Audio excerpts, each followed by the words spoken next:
ઇતિહાસ ફરી પાછો આવી રહ્યો છે અને આ વખતે એનું સ્વરૂપ કદાચ વધુ ભયાનક છે.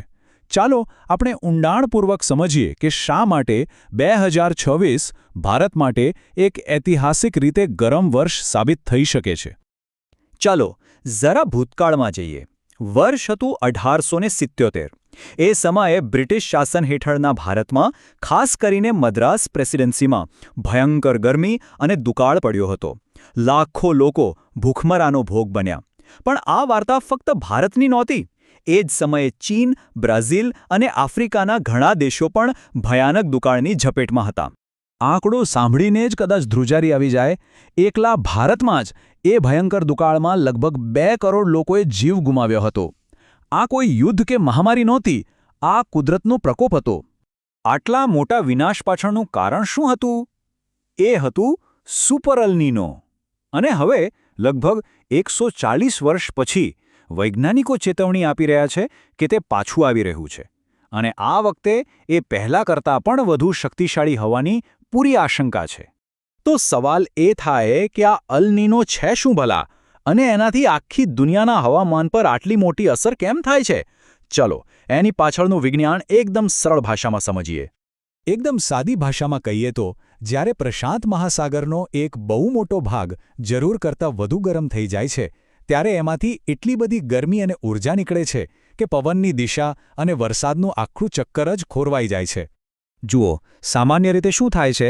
મજબૂત પવનો દરિયાના ગરમ પાણીને એશિયા બાજુ ધકેલે છે અને ત્યાં સારો વરસાદ પડે છે. પણ જ્યારે અલ નીનો આવે ત્યારે આ પવનો નબળા પડી જાય છે અને બસ આખી ગેમ પલટાઈ જાય છે. ગરમ પાણીનું ઠેકાણું બદલાય છે અને પરિણામે એશિયા, ખાસ કરીને ભારત, દુકાળનો શિકાર બને છે. પણ 2026માં જે આવી રહ્યું છે એને સુપર અલ નીનો કેમ કહેવામાં આવે છે? એમાં એવું તો શું અલગ છે જે તેને આટલું ખતરનાક બનાવે છે? આ વખતે ખતરો 3 ગણો છે. પહેલું, એનો ટાઈમિંગ એ બરાબર ભારતના ચોમાસાની વચ્ચે જ ત્રાટક છે. બીજું, એની તાકાત જે છેલ્લા 140 વર્ષમાં સૌથી વધુ હોવાનું અનુમાન છે. અને ત્રીજું, અને સૌથી ચિંતાજનક, એ એક એવી દુનિયામાં આવી રહ્યું છે જે ક્લાઇમેટ ચેન્જને કારણે પહેલેથી જ ભઠ્ઠી બની ગઈ છે. હવે આ આંકડા પર ધ્યાન આપજો. ક્લાઇમેટ ચેન્જને કારણે પૃથ્વીનું તાપમાન ઓલરેડી 1.4 ડિગ્રી સેલ્સિયસ વધી ગયું છે. હવે આ સુપર એલ નીનો એમાં બીજા 1.5 ડિગ્રી ઉમેરશે. એટલે કે ટોટલ લગભગ 2.9 ડિગ્રી સેલ્સિયસનો વધારો. આવું માનવ ઇતિહાસમાં ક્યારેય નથી થયું. આને આમ સમજો, જાણે કે એક ઓરડો પહેલાથી જ ગરમ હોય અને કોઈ આવીને એમાં હીટર ચાલુ કરી દે. બસ એવી જ હાલત થવાની છે. તો આટલી બધી ગરમીની ભારત પર કેવી અને કેટલી ભયંકર અસર થશે? આ સંકટ એક પછી એક 4 સ્તરોમાં આવશે, જે બધા એકબીજા સાથે જોડાયેલા છે. ચાલો આખી ચેન સમજીએ. સૌથી પહેલાં ચોમાસું નબળું પડશે. એની સીધી અસર ખેતી પર પડશે, કારણ કે આપણા દેશની અડધાથી વધુ ખેતી તો વરસાદ પર જ નભે છે. પાક ઓછો થશે. એની સાથે જ દેશમાં ભયંકર લૂ અને હીટવેવ્સ આવશે.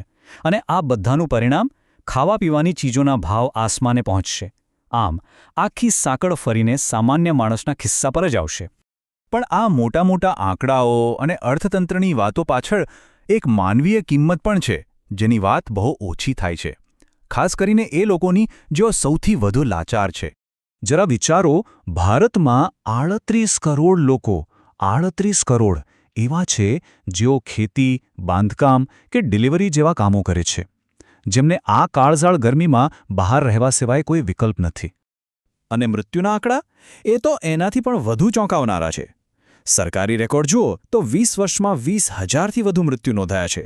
પણ ઊંડાણપૂર્વક થયેલા અભ્યાસો કહે છે કે દર વર્ષે 1.5 લાખથી વધુ લોકો ગરમીનો ભોગ બને છે. આટલો મોટો તફાવત કેમ? કારણ કે ગરમીથી થતા મૃત્યુને હીટવેવને બદલે હાર્ટ એટેક કે બીજું કોઈ કારણ ગણાવી દેવામાં આવે છે. અને સમસ્યા ખાલી આંકડાની નથી, નીતિની પણ છે. ભારતમાં ઠંડીથી થતા મૃત્યુ એટલે કે શીત લહેરને રાષ્ટ્રીય આપત્તિ ગણવામાં આવે છે. પણ ગરમીથી થતા મૃત્યુ એટલે કે હીટ વેવને નહીં. આનો સીધો મતલબ એ છે કે જેનો પરિવાર ઠંડીમાં મૃત્યુ પામે તેને સરકારી વળતર મળે છે, પણ જેનો પરિવાર ગરમીમાં જીવ ગુમાવે તેને કશું જ નહીં. આ કેવી વિડંબણા છે? તો શું બધું ખતમ થઈ ગયું? શું આપણે હાથ પર હાથ ધરીને બેસી રહી શકીએ?